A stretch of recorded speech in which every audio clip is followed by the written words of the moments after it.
소개해드리고 여러분 반갑습니다. 안녕하세요. 안녕하세요. 오래간만입니다. 2017년 3월 23일 그때 제가 대통령 선거 선대위 출범식 그때 저희들 2년 만에 그런데 오늘은 좀 멀리 왔어요. 창원에서. 그 노회찬 의원이 임자를 채우는 보궐선거가 4월 3일 날 있는데 오늘부터 본격적인 선거로 시작이 됐어요. 얼마나 시간이 있죠, 제가? 이제 1시간 정도. 어디부터 얘기를 해야 되나. 제가 삼선 의원입니다. 아시죠? 네. 2004년도에 처음으로 직업적 정치인이 됐습니다.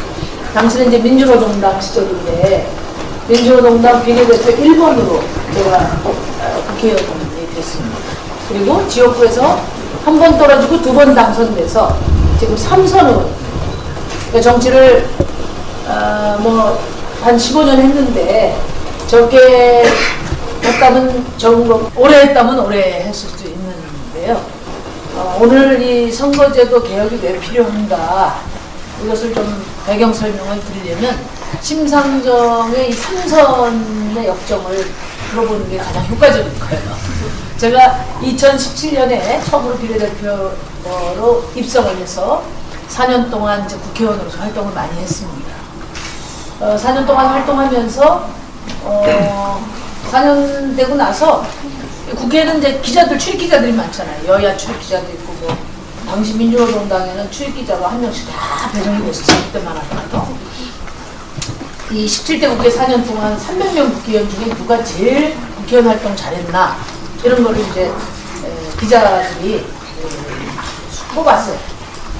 누굴 1등 국회의원으로 뽑았게요?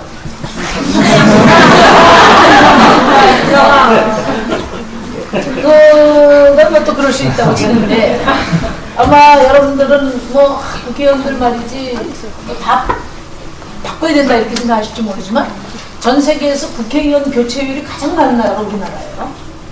그러니까 평균 300명 중에 절반은 계속 교체가 됐습니다. 근데 17대 국회에는 3분의 2가 교체가 됐어요. 그러니까 엄청나게 교체가 됐죠. 우리 고 노회찬 대표님이 말씀하신 것처럼 물고기만 바꾼다고 바뀌는 게 아니죠. 그 물이 3급수, 4급수, 5급수가 되면 아무리 건강한 물고기를 집어넣어도 어떻게 됩니까? 예, 죽어버리죠. 그 구조 중에 대표적인 게 바로 선거제도. 근데 어쨌든 그 3분의 2가 초선 의원이었어요. 그랬는데 그때만 하더라도 이 초선 의원들 중에 그러면 4년 동안 누가 제일 잘했냐 해서 동료 의원들이 설문을 했어요. 지금 같았으면은 자기 당, 지금처럼 이렇게 대치가 심각한 수준이 된 데는 자기 당 의원이 아니면 절대 제일 잘했다 이렇게 이야기 안 하죠. 근데 그때만 하더라도 노무현 정부 때 좀 열린 공간이었거든요. 그때 초선 의원 중에 누가 제일 잘했냐 동료 의원이 물었을 때 그 당시 열린우리당, 그 다음에 신한국당 의원들이 누굴 뽑았게요?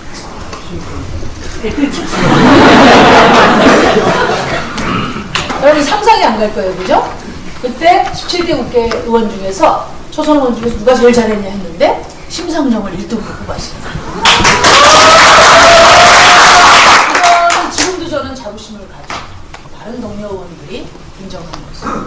그런데 그래서 제가 17대 국회 때 별명이 별로 썩 좋아하는 별명은 아니지만 1등 국회의원이었어요.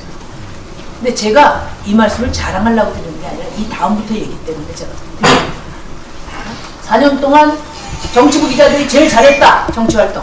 그리고 동료 의원들이 국회의원 최고 잘했다.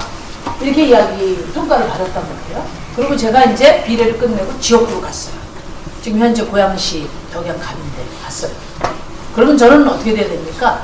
볼 것도 없이 당선이 돼야 돼요, 안 돼요? 해야 되죠. 저도 비례의원 때 평가도 좋게 받고 그 객관적인 평가잖아요. 다른 당원들로부터 평가받는. 그래서 지역구 가면서 당연히 당선되리 이렇게 생각을 했습니다. 지역구에서 검증된 국회의원. 어떻게 될게요, 여러분?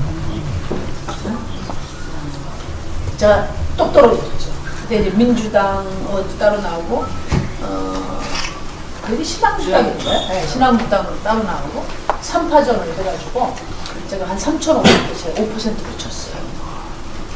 제가 이제 현실 정치의 쓴맛을 처음으로 봤습니다. 그 당시에. 이게 이렇게 정치 활동을 잘하고 국민 평가도 있고 또 동료 의원 평가도 있는데 그럼 당연히 지역구 가면 당선이 돼야겠는데 당선이 안 됐어요. 그런데 전문가들이 저한테 뭐라고 했냐면 이렇게 얘기했어요. 무소속이 아니고 정당 후보로 출마를 했을 때 그 정당 지지율의 3배 이상을 받는 후보는 거의 없다. 불가능하다. 근데 당신 37%씩이나 받았으면 정말 대단한 거다. 이렇게 이야기를 했어요.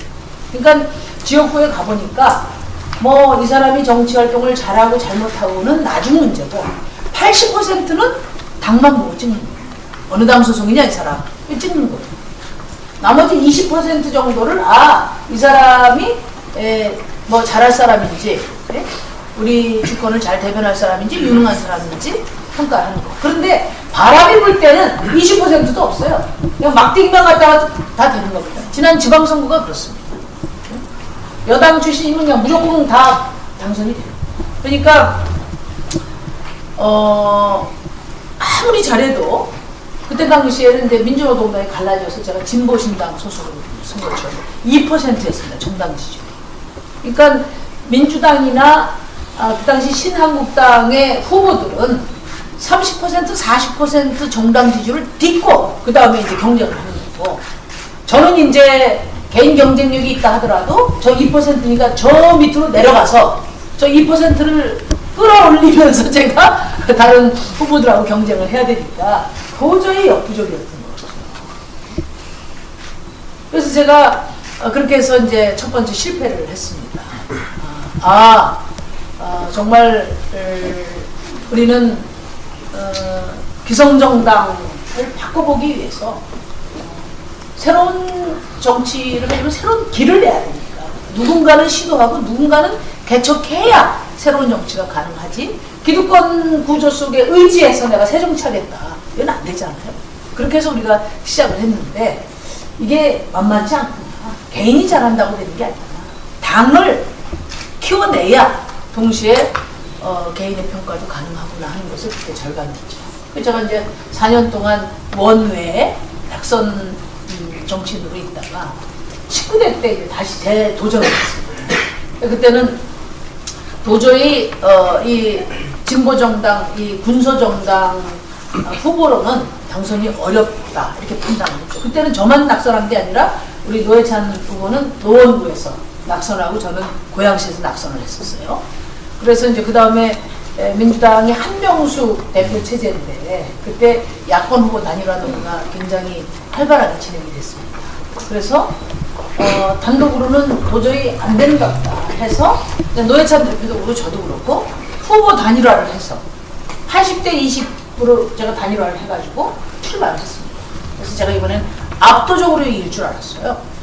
왜냐하면 개인 평가는 좋았거든요. 다. 그리고 종북 때문에 안 찍었는데 그 종북 프레임도 많이 벗어졌어요. 그때 당시.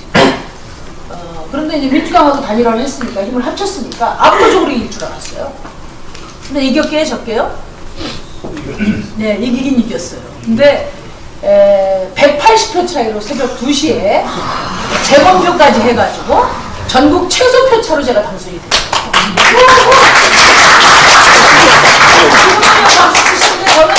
저는 그때 너무나 충격이 컸던 거예요. 이 군소정당 지지율 가지고는 도저히 안 돼서 그거 단일화를 했는데 그럼 심상정의 경쟁력과 민주당의 당력이 합쳐지면은 압도적으로 이길 줄 알았는데 최소 표차를 한 겁니다. 아침에 지하철 나가서 당선 사례를 하니까 우리 주민들이 다음에는 꼭 되실 거예요 이러면서 저 낙선됐을 때까지만 보고 주무신 거예요. 그랬는데 하여튼 그런 상황이 됐습니다. 그래가지고 어쨌든 그렇게 해서 이제 지역구 의원이 제가 됐어요. 그러니까 비례 한 번 하고 이제 재선은 지역구로 됐죠. 그러고 나서 제가 그때 결심을 했어요. 내가 한번 이제 지역구 의원이 됐으니까 한번 최선을 다해보자. 중앙정치는 마이크 차이가 크잖아요. 이른바 자기들이 만들어 놓은 성, 교섭단체라는 것 때문에 예를 들면 큰 당들은 아무 말 내장치를 해도 매 뉴스마다 보도가 되고 하루 종일 그 정치평론가 유시민 작가가 정치 뭐라고 얘기했습니까? 메뚜기라고 이야기한 분들이 이리 뛰고 저리 뛰고 해서 평론하시는 분들이 하루 종일 기사를 쏟아낸다. 근데 이제 정의당은 비교섭 단체니까 쓸말만 해도 보도가 안 되는 거예요. 그래서 전국적인 어떤 경쟁력에 있어서는 기본적으로 문 밖에 있는 정당이 됐지만 지역구는 어쨌든 공간이 그렇게 넓지 않지 않습니까? 발로 뛰면 되잖아요. 제가 명색이 진보정당을 대표하는 정치인 중에 한 사람이고 그리고 내가 지역구 의원이 됐으니까 내가 발로 뛰면서 최선을 다해보고 그렇게 4년 동안에 최선을 다해서도 독자적으로 당선이 안 되면 내가 이 길을 다시 검토해봐야지. 그런 자세로 제가 임했습니다. 4년 동안 정말 열심히 했습니다. 열심히 하고 이제 2016년도에 지금 현재 20대 총선을 했고 그때 당시에는 이제 뭐 우리 당도 그렇고 지역구에서도 그렇고 이제 단독으로 가면 안 되니까 민주당하고 단일화를 또 계속 요구를 하고 그랬어요. 민주당에서도 단일화 시켜주겠다 중앙 그 당에서 이렇게 이야기했는데 제가 거절을 했습니다. 제가 아까 말씀드린 것처럼 그때 당시 16년도에 제가 정의당 대표예요. 내가 명색이 정의당 대표이고 4년 동안 제 나름대로 최선을 다했는데 그럼에도 불구하고 우리 당의 이름을 걸고 당선되지 못한다면 그렇다면 우리 정의당의 길에 대해서 우리가 근본적으로 생각해봐야겠잖아요. 그렇게 이제 생각해서 단일화를 거절했습니다. 그래서 그때 당시는 민주당 따로 나오고 또 노동당도 나오고 뭐 여러 당이 나왔어요. 그렇게 해서 16년도 20대 총선을 치렀습니다. 제가 어떻게 됐겠습니까?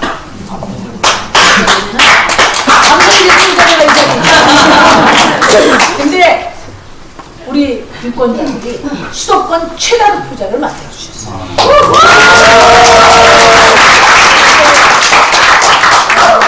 제가 참 감동이었습니다. 제가 그렇게 지역구를 이제 3번 도전해서 2번 당선되고 비례까지 해서 3선 의원이 됐습니다. 그 이전에는 제가 비례대표 하다가 지역구 가면서는 그 정책 활동하려도 너무나 많은데 지역에 가서 경조사 눈도장 찍고 다니는 게 낭비라고 생각했어요. 그런데 제가 지역구 재선까지 해보면서는 야, 진짜 정치를 하려면 지역구 국회를 반드시 해봐야 된다. 민심이라는 게 뭔지 또 우리 국민들, 그러니까 민심이라는 게 뭔지 국민들과 어떤 정치인의 거리감 이것이 가장 중요한 정치인의 동무가 아니겠습니까? 지금까지 제가 정치하면서 또 앞으로 정치를 하는데도 가장 중요한 자산을 저한테 주었어요. 그게 뭐냐면요. 어떻게 최다 득표가 되느냐. 당시에 새누리당을 지지했던 지지자들도 심상정을 많이 찍었습니다. 그분들이 이렇게 이야기해요. 대체로 나이 드신 분들인데 심상정, 난 자네하고 생각이 달라. 노선이 달라. 그렇지만 정의당과 심상정이 힘을 갖는 것이 대한민국 정치 발전에 도움이 되기 때문에 내가 한 표 찍었어. 물론 그분들이요. 아마 자유한국당에서 마음에 드는 좋은 후보가 나왔다면 그분들을 찍었을 거예요. 근데 그렇지 않은 조건에서는 저하고 노선이 달라도 저를 선택했어요. 그건 저에게 큰 감동을 주었는데 무슨 얘기냐면 처음에 지역구 가다 보니까 민주당은 지역에도 동네에도 여러 주민단체들이 많습니다. 주민단체장이 저쪽에 예를 들면 새누리당 쪽에서 맡고 있는 단체는 거의 가지 않아요. 저기는 저쪽 단체다 이렇게 규정을 하고 잘 안 가요. 또 새누리당은 민주당 쪽에서 단체장을 맡고 있는 데는 행사에 별로 가지 않아요. 형식만 하고. 그래서 규정을 해. 아, 저기는 민주당 쪽이고 저기는 뭐 새누리당 쪽이지. 이제 당이 많이 바뀌어가지고 새누리당 쪽이 이렇게 규정을 한단 말이에요. 근데 우리는 정의당 쪽은 없잖아요. 그러니까 저는 이쪽 저쪽을 다 다녀봤어요. 그런데 겉으로는 보수 진보가 굉장히 격렬한 언어로 이렇게 부딪히는 것 같지만, 그런데 그렇지만 우리 지역 주민들 한꺼풀만 더 들어가면은 정말 소신 있고 유능하고 그리고 믿을만한 정치인이라면은 보수 진보 노선을 떠나서 좋은 정치 위해서 박수 쳐줄 준비가 돼 있더라. 그런 좋은 정치에 대한 열망, 이것이 우리 시민들에게 가장 중요한 그런 기준으로 남아있더라. 이것이 제가 정치를 해오면서 가장 중요한 자산으로 그것을 인식하게 되는 것이 가장 큰 중요한 자산인 것 같아요. 지금 요즘에도 보면 정치가 뭐 인터넷 같은 데 보면 막 격렬하지 않습니까? 그게도 확대 재생산되는 측면은 있지만, 그러나 각 당의 열성 지지자들 빼고, 조직된 열성 지지자들 빼고, 일반 시민들의 생각은 보수 진보를 떠나서 정말 소신 있고 정직하고 유능한 정치인이라면 누구든 박수 쳐줄 준비가 돼 있다는 믿음, 그 확신, 이것이 제가 이 정의당을 좀 더 정의당을 중심에 두고 정의당의 미래를 더 확고하게 이렇게 개척해 가게 하는 힘이다. 그런 말씀을 꼭 드립니다. 근데 이제 그렇게 해서 제가 3선이 됐잖아요. 3선이 되고 나서 이제 16년도에 선거를 치렀으니까 3선 된 이후의 후반기부터는 이제 탄핵 국면으로 여러분들 다 같이 촛불을 들었으니까 잘 아실 거예요.